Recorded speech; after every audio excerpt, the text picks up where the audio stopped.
Alright guys, जय हिंद दोस्तों। तो आज हम लोग स्टार्ट करने वाले हैं कुछ क्वेश्चंस जो नीट प्रीवियस में आए हुए हैं और हमने प्रोजेक्टाइल से उठाया। मुश्किल बात नहीं है, ठीक है। हमने एक एक क्वेश्चन करके सारे प्रीवियस के क्वेश्चन सॉल्व करना पड़ेगा यार। एग्जाम क्रैक करना है तो आइडिया तो लेना पड़ेगा ना कि एग्जाम में क्वेश्चन कैसा आता है, ठीक है। तो सबसे पहला हमने क्वेश्चन जो लेना उसके बारे में पढ़ो। क्या है क्वेश्चन? ये सिंपल सा है कि द मैक्सिमम रेंज जो गन का दिया हॉरिजॉन्टल रेंज वो दिया 16 किलोमीटर।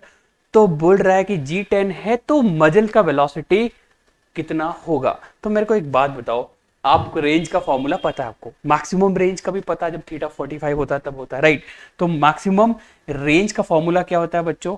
मैक्सिमम रेंज का फॉर्मूला होता है R is equal to u square by g, जिसकी वैल्यू कितनी दी है 16 किलोमीटर। अगर इसको मीटर में चेंज करें तो 16 इंटू 1000 मीटर। इस जी को इधर भेज दो, यू स्क्वायर आ जाएगा, यू की वैल्यू निकाल लो, कितना आएगा 400 आएगा। क्लियर है, देख लो वहां से। और तो आंसर क्या आ जाएगा 400 मीटर पर सेकेंड। बहुत इजी क्वेश्चन था, लेकिन देखो ये पीएमटी में भी आया हुआ, एम्स में भी आया हुआ। पीएमटी के कई साल 12 साल बाद एम्स में रिवाइज किया उस सेम क्वेश्चंस को। सेम क्वेश्चन की बात, नेक्स्ट क्वेश्चन की बात करें तो क्या है कि बोल है उस kinetic energy is E thrown at an angle of 45 degree with the horizontal.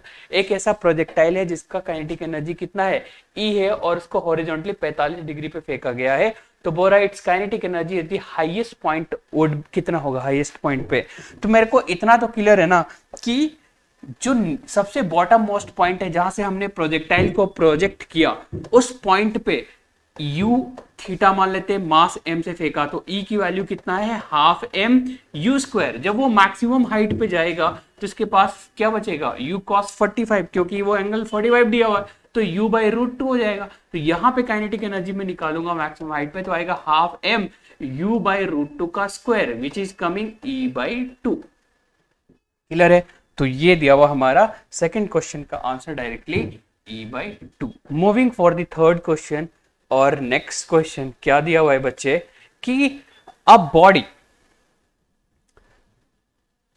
is projected such that angle that is horizontal range is 3 times of the maximum height। मतलब r जो है वो 3 टाइम्स h मैक्सिमम के है।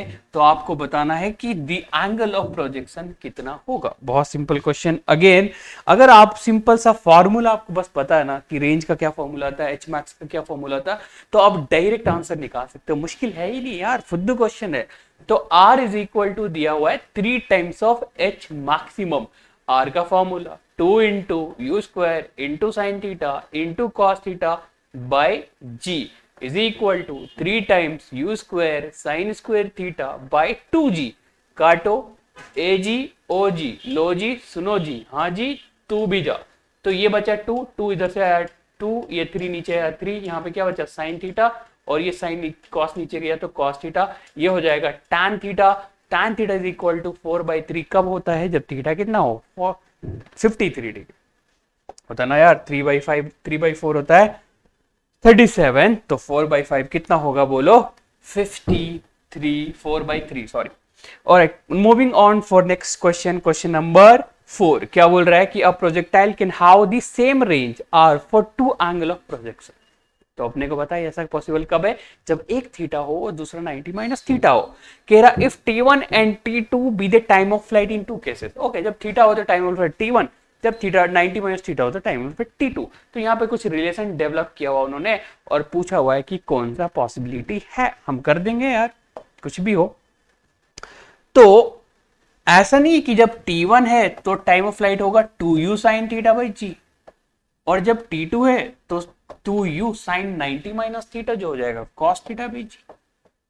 अब आपने option में एक चीज देखा होगा, सब में कॉमन है T1 T2 T1 T2 T1 T2 T1 T2 दोनों को मल्टीप्लाई किया हुआ है। हम भी करेंगे मल्टीप्लाई, तो करो, तो करते हैं ना। T1 इंटू T2 करेंगे तो 2u sine theta by g into 2u cos theta by g. तो देखो 2u हो जाएगा u square sine theta cos theta by g ले ले तो ये रेंज बन गया। एक्स्ट्रा क्या है? एक ये 2 एक्स्ट्रा है और एक g एक्स्ट्रा है, तो यहाँ पे 2/g लिखते। तो 2/g तो 5 है भाई, पर T1 and T2 directly proportional R के आ गया ना, बात खत्म। ठीक है, तो करेक्ट आंसर क्या होगा? ना ये होगा, ना ये होगा, ना ये होगा, होगा तो ये होगा। अर्ज किया है, ना ये होगा ना वो होगा, होगा तो ये होगा। अब जो भी होगा हमारा आंसर आ चुका है, हमें आंसर से मतलब है। देखो सारे क्वेश्चन प्रीवियस ईयर्स के, नया कुछ भी नहीं है, सब जो एग्जाम में आए हुए क्वेश्चन, वो भी नीट और एम्स में, जिपमर में। तो ये एआईपीएमटी 2000 में आया था, 2 साल बाद जिपमर ने रिवाइज कर दिया उस क्वेश्चन को। तो सोच लो, क्वेश्चन में थोड़ी जान तो है, क्या पता फिर से हो जाए। तो क्वेश्चन को पढ़िए। The question is saying two projectile of same mass with same velocity are thrown at an angle of 60 degree and 30 degree. तो एक 30 डिग्री को पे और एक 60 डिग्री पे with same velocity and same mass को horizontally प्रोजेक्ट कर दिया, then which quantity will remain same? तो मैं देखो, अपने को एक चीज पता है कि जब भी कॉम्प्लीमेंट्री एंगल होगा तो इतना तो पता है कि रेंज सेम होगा। तो 30 और 60 है तो रेंज तो 100% सेम होगा ही होगा। What about time of flight? तो टाइम ऑफ फ्लाइट का फॉर्मूला अगर मैं चेक करूं तो ये होता है 2u sin थीटा बाई जी। देखो जी चेंज नहीं होगा, 2 चेंज नहीं होगा, u चेंज नहीं होगा, साइन 30 डिग्री और साइन 60 डिग्री का सेम वैल्यू नहीं आएगा, तो मतलब टाइम ऑफ फ्लाइट अलग अलग होगा। ऑब्वियस सी बात है, u sin थीटा पे क्या डिपेंड करता है? h मैक्सिमम, तो ये भी चेंज होगा, तो ये दोनों गया। Correct answer is range of the projectile क्या होना है? Will remain same.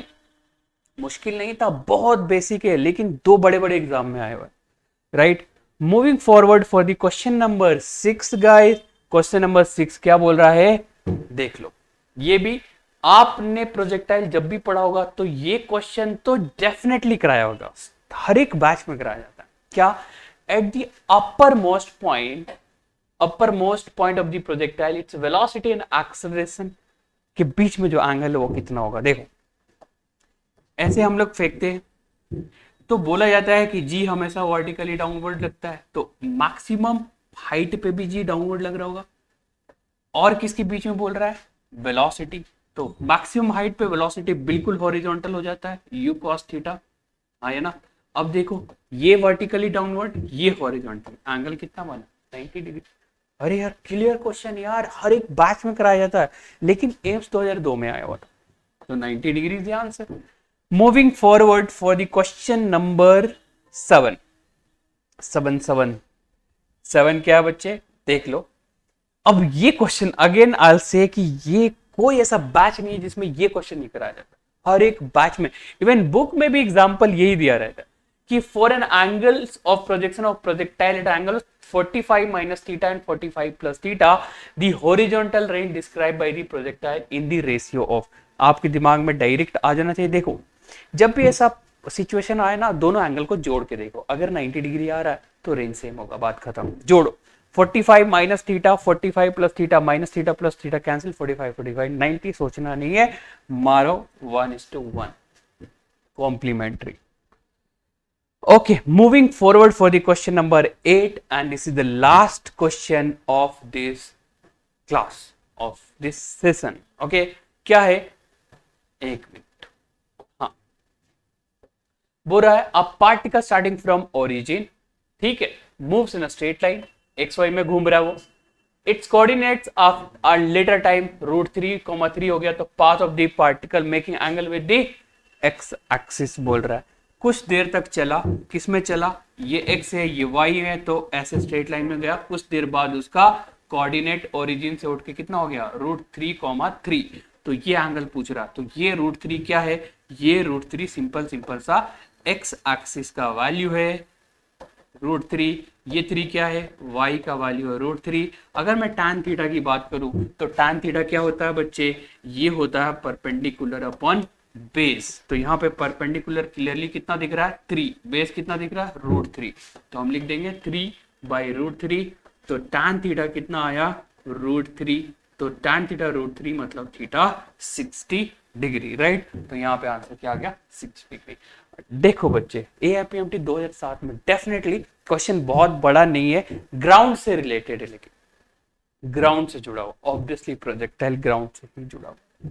Thank you so much. आपको नेक्स्ट 8 क्वेश्चन में इसी चैप्टर का दूंगा very soon. Thank you so much for being part of this. All the best guys.